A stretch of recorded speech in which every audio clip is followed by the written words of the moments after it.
Ha inşallah düzeler kapın. Ha o kapı balaca değil bas oradan ne ters gir çıksın. Ay müebbet, mən elə də çox qız deyiləm, mən o qədər... Yo böyle. Ha, mən çox qız Ha sen deyiləm. gel ha sus. Sinəm görsəndə. Allah'sın kızı.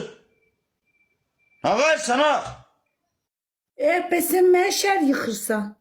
Nə varmalıyam? Gözlər soxmalı deyiləm. Ha. Şer yıkanlı adam arkasını çevir az ekranı. Arxamı çevirdim, yoxsa yandan. Yandan mı ne de? Nədir yan pörtü deyiləm. Ha sen.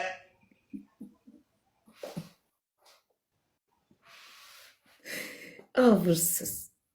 Bir evin yukusun böyle.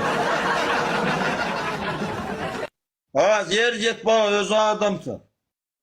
Ay Allah, yox sən uruz qılırsan, qapılar da düzəldi. Ay Allah, kimsə buradan Ver deyir, oğlum. boyda mənlikdir. Ay Allah. Ay Bakı küləklər şəhəri. Tamam o evi tükürsün beni kınıyor. Ay mən sənin üstündə dərsəm evi də qayıracam. Yer də, göy də, qapıyı da sənin üstündə hər şeyi qayırtdıracam.